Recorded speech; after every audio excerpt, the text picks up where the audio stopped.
मालिक, आज मेरे बेटे की तबीयत ज्यादा खराब है। कृपा कर मुझे 200 रुपए दे दीजिए। मैं आपके यहाँ पर काम करके आपके सारे पैसे चुका दूंगा। अरे नहीं हरीराम, मैं तुम्हें पहले पैसे नहीं दे सकता। यदि पहले पैसे चाहिए तो तुम्हें मेरे पास कुछ गिरवी रखना पड़ेगा। लेकिन मालिक, मेरे पास तो कुछ भी नहीं है जो मैं तुम्हारे पास कुछ गिरवी रखूं। नहीं हरीराम, तुम्हारे पास तुम्हारा खेत तो है। तुम उस खेत को मेरे पास गिरवी रख दो। जब तुम मेरे पैसे वापस कर दोगे तब मैं तुम्हारा खेत तुम्हें लौटा दूंगा। ठीक है मालिक, आप मेरे खेत को गिरवी रख लीजिए। कृपा कर मुझे पैसे जल्दी दे दीजिए। फिर वह सेठ हरीराम को पैसे दे देता है। पैसे लेकर हरीराम वहां से चला जाता है। सेठ गणपति राम बहुत ही कुटिल था, मानो उसका हृदय पत्थर के समान हो, जो लोगों की मजबूरियों का फायदा उठाता था। उसके पास काफी सारे लोग काम करते थे। उसी गांव में एक मोहन नाम का लड़का रहता था, जो बहुत ही मेहनती था। उसके पास एक छोटा सा खेत था।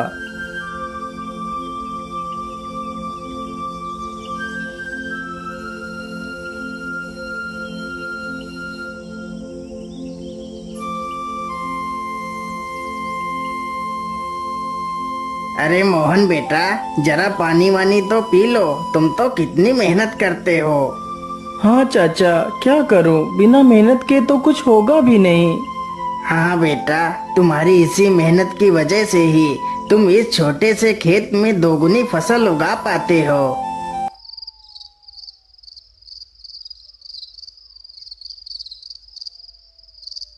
मोहन अपने बूढ़े माता पिता के साथ ही रहता था। मोहन के पिता की तबीयत हमेशा खराब ही रहती थी। घर की सारी जिम्मेदारियां मोहन के कंधों पर ही थी। पिताजी, आज तो आपकी दवाई खत्म हो गई है। कोई बात नहीं बेटा, तुम कल मेरे लिए दवाई ले आना।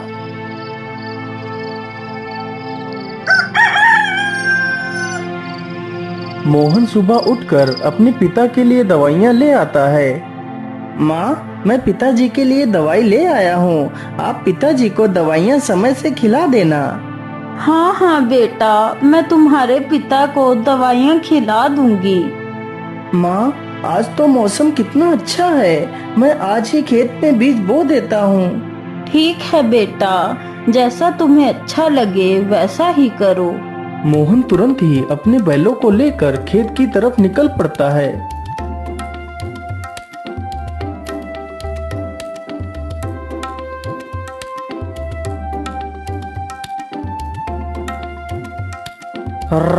चल चल चल चल चल, आज हमें इस खेत को जोतना है और इसमें बीज बोना है। मोहन कुछ ही देर में सारा खेत जोत देता है और बीज बो देता है।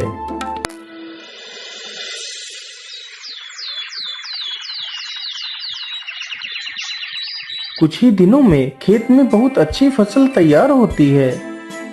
अरे मोहन भाई, हर बार की तरह इस बार भी आपके खेत में कितनी अच्छी फसल तैयार हुई है। हाँ मदन भैया, यह सब ऊपर वाले का ही आशीर्वाद है, जो हर बार मेरे खेत में इतनी अच्छी फसल होती है। वे दोनों आपस में बात कर ही रहे थे कि तभी काले बादल छा जाते हैं।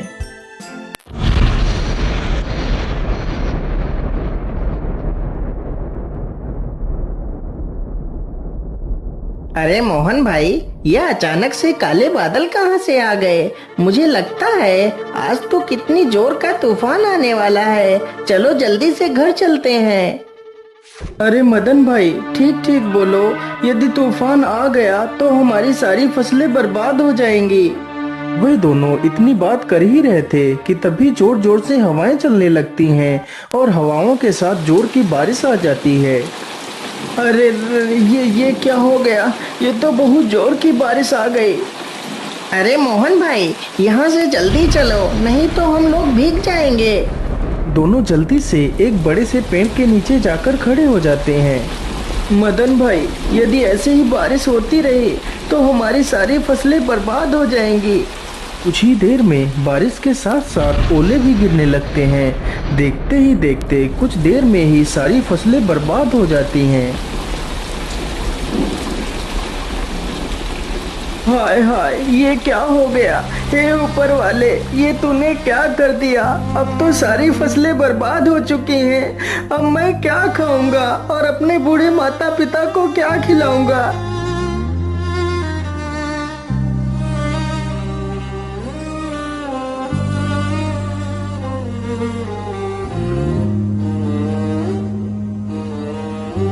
बेटा, तुम चिंता मत करो, ईश्वर पर भरोसा रखो, सब कुछ ठीक हो जाएगा। नहीं पिताजी, अब कुछ भी ठीक नहीं होगा। हमारी सारी फसलें तो नष्ट हो चुकी हैं। अब हम क्या करेंगे पिताजी? बेटा, तुम चिंता मत करो। तुम कल ही सेठ धनपति राम के घर चले जाना। वह तुम्हें काम पर जरूर रख लेंगे।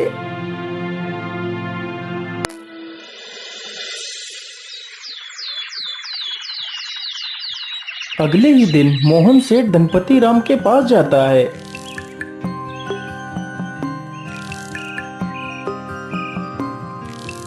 सेठ जी, मैं बहुत परेशानी में हूँ। कृपा कर मुझे किसी काम पर रख लीजिए।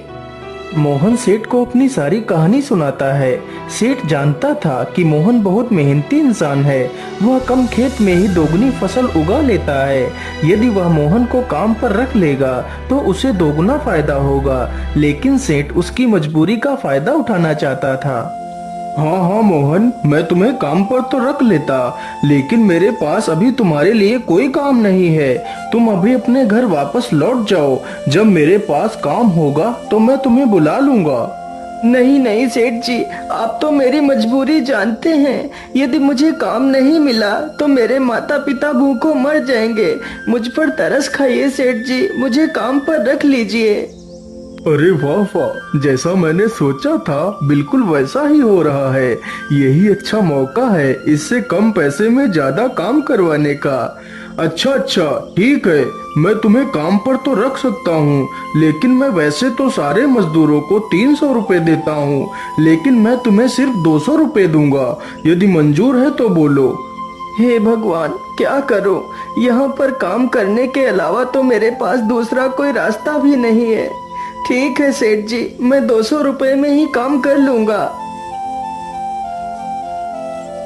मोहन अगले दिन से ही सेठ के घर काम करने लगता है। इसी प्रकार मोहन को काम करते करते पूरा 2 महीना गुजर जाता है। मोहन ने सेठ के खेत में दोगुनी फसल उगा दी। यह देखकर सेठ बहुत खुश हो जाता है। अरे वाह, मोहन ने तो इस बार कितनी अच्छी फसल उगाई है। वैसे अब तो मोहन का कोई काम भी नहीं है। मैं ऐसा करता हूँ, इसे आज की मजदूरी देकर काम से निकाल देता हूँ और इसकी 2 महीने की मजदूरी भी नहीं दूंगा। अरे मोहन, ये लो तुम्हारी आज की मजदूरी। अब तुम्हें कल से काम पर आने की कोई आवश्यकता नहीं है। लेकिन सेठ जी, आप अचानक से मुझे काम से क्यों निकाल रहे हैं? क्या मुझसे कोई गलती हो गई मालिक? नहीं मोहन, तुमसे कोई गलती नहीं हुई है। अभी मेरे पास तुम्हारे लिए कोई काम नहीं है। जब मेरे पास काम होगा तो मैं तुम्हें जरूर बुला लूंगा। लेकिन मालिक, यदि आप मुझे काम से निकाल देंगे तो मैं भूखों मर जाऊंगा। मैं अपने पिता के लिए दवाइयाँ कहाँ से लाऊंगा? मुझ पर दया कीजिए सेठ जी। सेठ मोहन की एक बात भी नहीं सुनता और उसे काम से निकाल देता है।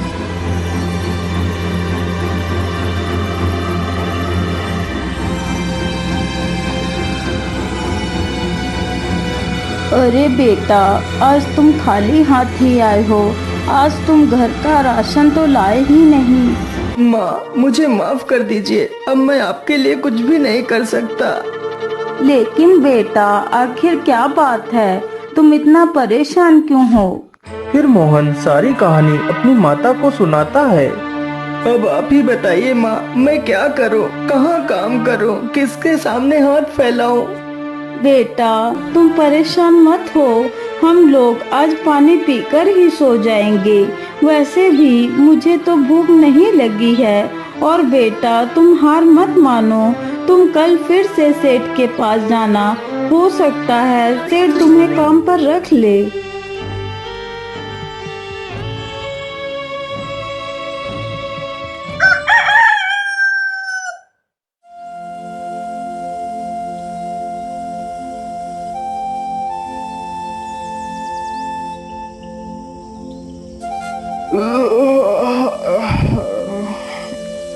अरे सेठानी जी, आप मेरे लिए नाश्ता तैयार रखना, मैं जरा खेतों की तरफ से घूम कर आता हूँ। ठीक है, आप आराम से जाइए, तब तक मैं आपके लिए चल पड़ता है। तभी देखता है कि मोहन उसके घर के बाहर ही खड़ा है। अरे मोहन, तू इतनी सुबह सुबह यहाँ क्या कर रहा है? मालिक, मैं आपके पास ही आया था। यदि मुझसे कोई भूल हो गई हो तो उसे क्षमा कर दीजिए मालिक, लेकिन मुझे काम पर रख लीजिए। अरे मोहन, तू तो कितना बेशर्म है। मैंने तुझे कितनी बार मना किया है कि मेरे पास कोई काम नहीं है, फिर भी तू मेरे पास चला आता है। क्या तेरे अंदर कोई शर्म लिहाज नहीं है? मालिक, मुझे शर्म तो आती है, लेकिन जब मैं अपने बूढ़े माता पिता को पानी पीकर सोता हुआ देखता हूँ तो मुझे यह अपमान कुछ भी नहीं लगता। लेकिन मैं तुझे कोई काम नहीं दे सकता, चल भाग यहाँ से।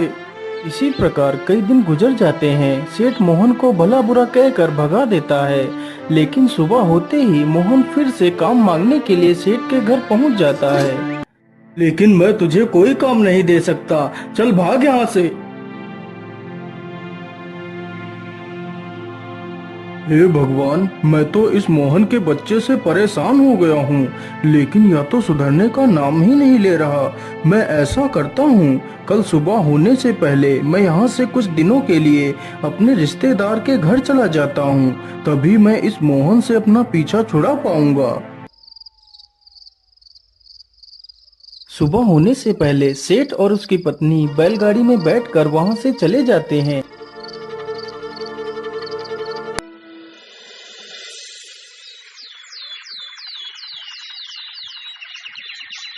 उधर मोहन रोज की तरह फिर से सेठ के घर आता है तो देखता है, अरे ये क्या, आज तो सेठ के घर ताला लगा हुआ है।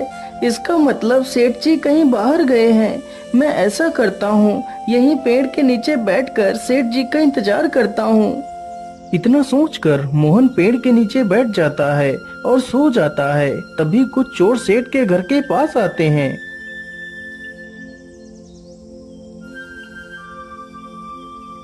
अरे लल्लन, आज तो यह दुष्ट सेठ है भी नहीं। आज अच्छा मौका है, चलो आज इस सेठ की सारी तिजोरी खाली कर देते हैं। चोर जल्दी से एक पत्थर उठाता है और ताले को तोड़ने लगता है।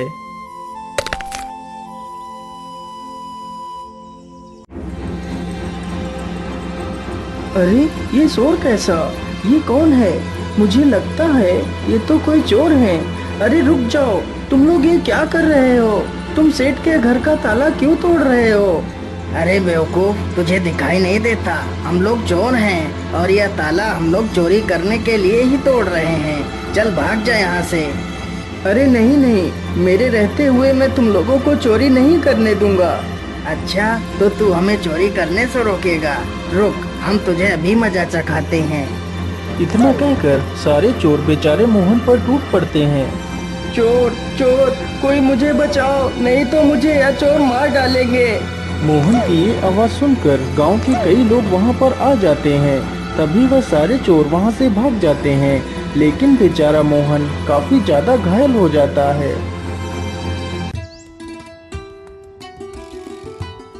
अरे सेठानी जी, अब तो हमें यहाँ पर कई दिन गुजर चुके हैं, चलो अब हमें घर वापस चलना चाहिए। इतना सोचकर सेठ और सेठानी दोनों अपने घर के लिए निकल पड़ते हैं।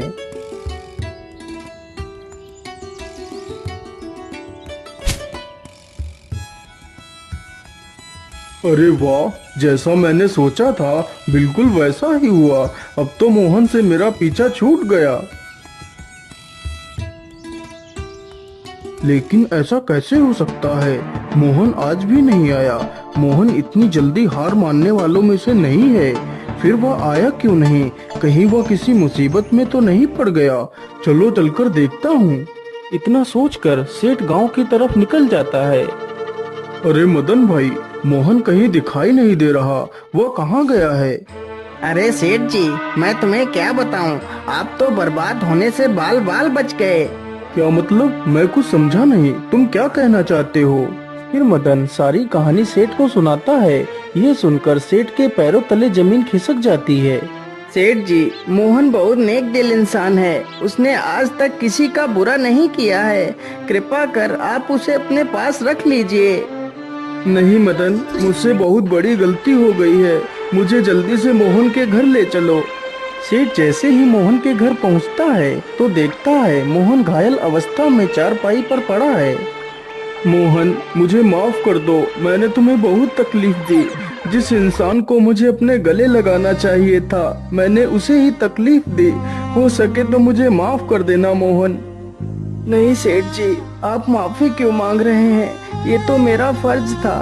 मोहन, तुम कल से मेरे पास आ जाना, मैं तुम्हें अपना विशेष अधिकारी बनाऊंगा।